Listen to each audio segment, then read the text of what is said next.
नमस्कार and welcome to Bharat affairs.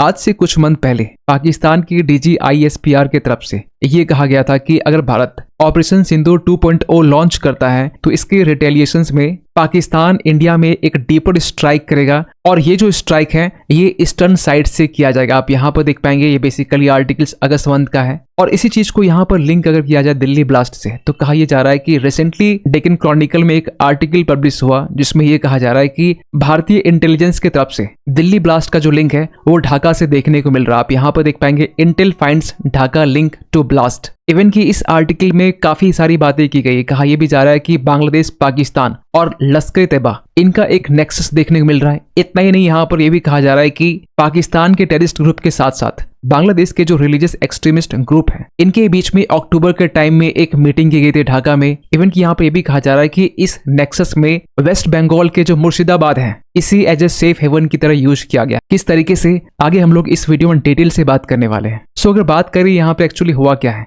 पहले आपको ये बताना चाहते हैं कि भारत की जो इंटेलिजेंस एजेंसी है दिल्ली ब्लास्ट के बाद में ये कॉन्टिन्यूअस इन्वेस्टिगेशन कर रही है, जहां पर ये कहा जा रहा है कि भारत का जो NIA है, नेशनल इन्वेस्टिगेशन एजेंसी, इन्हें एक बहुत बड़ा ब्रेक थ्रू मिला है। जहां पर यह कहा जा रहा है कि दिल्ली में जो ब्लास्ट हुए उसमें एक ऐसे पर्सन को अरेस्ट किया गया है जिनका नाम है आमिर राशिद अली, जो कि एक कश्मीरी है जिनका लिंक बताया जा रहा है सुसाइड बॉम्बर उमर नबी से। इसके अलावा यहाँ पर 3 और लोगों को यहाँ पर डिटेन किया गया है और अल फलाह यूनिवर्सिटी जो है इनके अगेंस्ट में और भी 2 FIR लॉन्च भी किए गए हैं। इतना ही यहाँ पे इन्वेस्टिगेशंस में ये भी पाया गया है कि दिल्ली में जो ब्लास्ट हुए इसमें अमोनियम नाइट्रेट की यूज की बात की जा रही थी, लेकिन रिसेंटली ये कहा जा रहा है कि इसमें मदर ऑफ जो शैतान है इसका यूज किया गया है। मदर ऑफ शैतान बेसिकली यहाँ पर ट्राईएसीटोन ट्राईपेरोक्साइड इसे कहा जाता है, जो अपने आप में एक हाई वोलेटाइल और डिस्ट्रक्टिव एक्सप्लोजिव है। और इसी मदर ऑफ शैतान का जो यूज है 2005 के टाइम में लंदन की बॉम्बिंग्स में यूज किया गया था, 2015 के टाइम में पेरिस अटैक में यूज किया गया था। इतना ही नहीं, यहाँ पर इन्वेस्टिगेशंस में ये पाया गया है कि डॉक्टर शाहीन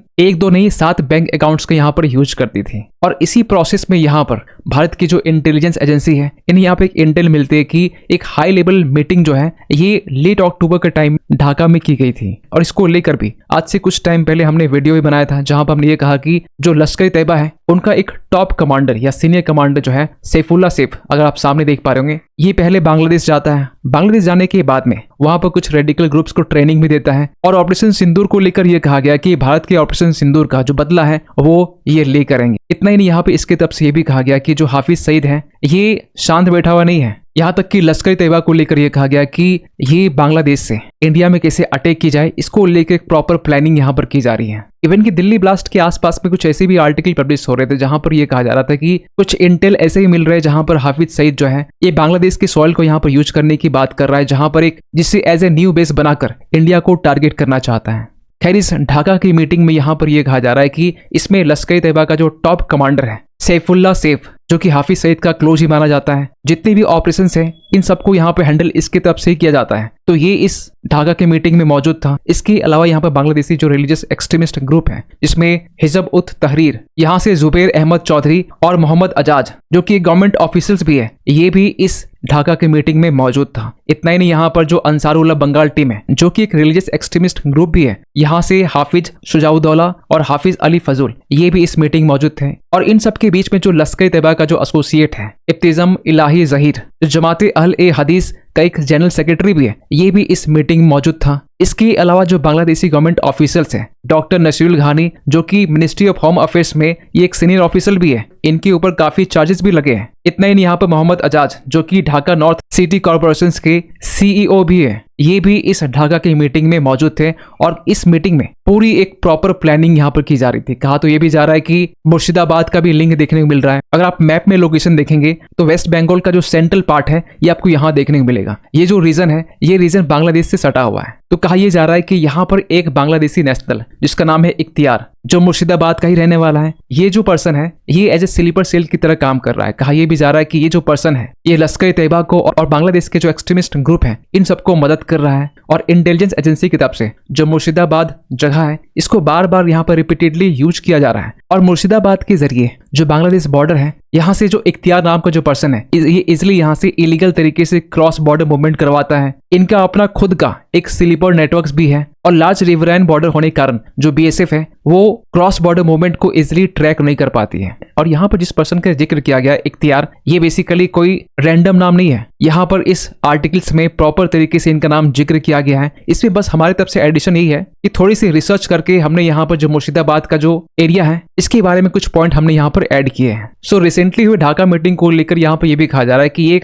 ये कोई एक कैजुअल रेडिकलाइजेशन सेशन नहीं था, ये एक प्रॉपर स्ट्रेटेजिक ऑपरेशनल मीटिंग थी जहां पर ये बातें की जा रही थी कि बांग्लादेश के जरिए वेस्ट बंगाल, उसके बाद दिल्ली, इसे as a new infiltration route के तौर पर यूज किया जाएगा। और क्योंकि इसके पहले भी लश्कर तैयबा की तरफ से और पाकिस्तान की आर्मी की तरफ से भी ये कहा गया कि अब हम लोग ईस्टर्न पार्ट का यूज करने वाले इंडिया के ऊपर में अटैक करने के लिए। और इस स्ट्रेटेजिक ऑपरेशन मीटिंग में बेसिकली यहाँ पर इस बात पर ज्यादा फोकस किया जा रहा था कि जो पाकिस्तान का जो रिलायंस है कश्मीर और पंजाब रूट्स के जरिए इंडिया में एंटर करना, इसे कम करके बांग्लादेश को यूज किया जाए। क्योंकि यहाँ से वेस्ट बंगाल का जो कुछ डिस्ट्रिक्ट है जैसे कि मुर्शिदाबाद और नादिया, इसके जरिए इजिली यहाँ पर इलीगल तरीके से मूवमेंट और आर्म्स को भी सप्लाई किया जा सकता है। लेकिन सवाल ये निकल के आता है कि जो पाकिस्तान है ये बांग्लादेश को एज ए न्यू लश्कर तैयबा का बेस क्यों बनाना चाहता है। इसके पीछे रीजन ये है कि आज के टाइम में जो पाकिस्तान है इनके ऊपर में FATF का प्रेशर है, फाइनेंशियल एक्शन टास्क फोर्स का। क्योंकि रिसेंटली हमने आपको ये बताया था कि FATF के जो प्रेसिडेंट है मिस एलिशा,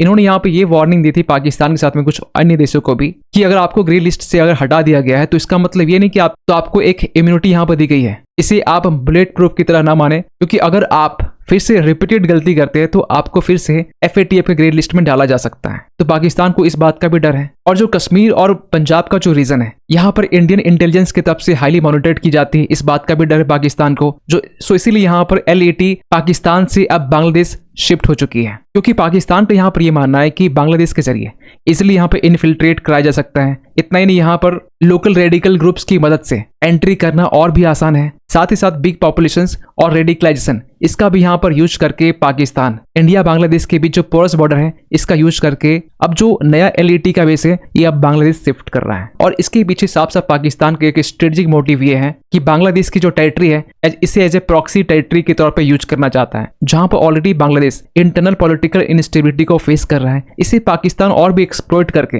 इंडिया के अगेंस्ट में यूज करना चाहता है। खैर, इस इंटेल रिपोर्ट के बाद में यहाँ पर बांग्लादेश के जो गवर्नमेंट है उनकी तरफ से जो फॉरेन एडवाइजर है मोहम्मद तौहीन हुसैन, इन्होंने इस रिपोर्ट को रिजेक्ट करते हुए ये कहा है कि ये जो क्लेम है ये कंप्लीटली फॉल्स है। यहाँ पर किसी तरीके से पाकिस्तान की तरफ से बांग्लादेश के सॉइल को यहाँ पर यूज नहीं किया जा रहा है। इतना ही नहीं, यहाँ पर ये इंडिया को ही वार्न करते हुए कहा कि भारत की जो मीडिया है ये मिस इन्फॉर्मेशन को स्प्रेड कर रही है। लेकिन इसके पहले भी पाकिस्तान और बांग्लादेश के बीच जो टेरर कॉपरेशन है वो हमें देखने को मिले हैं। चाहे बांग्लादेश का जो होजी हो यानी कि हरकत उल जिहाद अल इस्लामी और ISI, दोनों के बीच में एक कोलैबोरेशन देखने को मिला अर्ली 2000 के टाइम में। 2014 के टाइम में बर्दवान में जो ब्लास्ट होता है जिसके पीछे जमातुल मुजाहिदीन इसका हाथ होता है। आपको बताना चाहते हैं कि जो जमातुल मुजाहिदीन है इसे भारत की तरफ से 2019 के टाइम में बैन कर दिया गया था UAPA का यूज करके, यानी कि अनलॉफुल एक्टिविटीज प्रिवेंशन एक्ट का यूज करके। और इसको लेकर भी रिसेंटली आपको बताना चाहते हैं कि इसी साल मई के महीने में 2 जमातुल मुजाहिदीन जो बांग्लादेशी है इसे अरेस्ट किया गया था क्योंकि ये बंगाल में टेरर एक्टिविटीज को स्प्रेड कर रहे थे।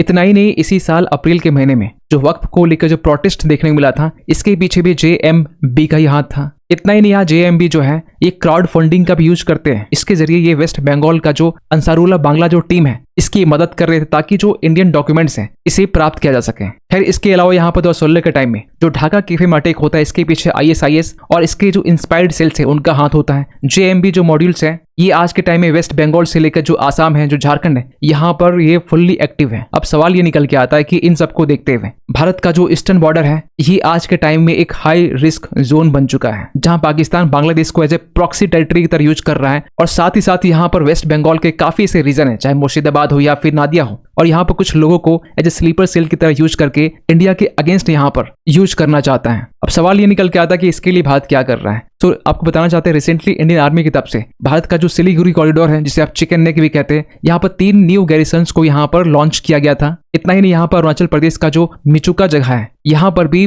पूर्वी प्रचंड प्रहार जो एक्सरसाइज है इसके कंडक्ट करने की बात की जा रही, जो कि एक ट्राई सर्विस एक्सरसाइज ये रहने वाला है। इसके अलावा भी यहाँ पर भारत की जो इंटेलिजेंस एजेंसी है ये लगातार यहाँ पे इंटेल को इकट्ठा कर रही है, बांग्लादेश और पाकिस्तान के हर एक हरकत को यहाँ पर क्लोजली मॉनिटर कर रही है, क्योंकि दिल्ली ब्लास्ट को लेकर शुरुआत में ये लग रहा था कि ये कोई एक्सीडेंटल ब्लास्ट हो सकता है, लेकिन भारत सरकार की तरफ से अब साफ साफ ये चीज डिक्लेयर कर दी गई है कि ये एक टेरर ऑफ एक्ट है। खैर, आपके सोचते पूरे अपडेट को लेकर कमेंट कीजिएगा। मिलते किसी अगली वीडियो में, तब तक के लिए थैंक यू सो मच।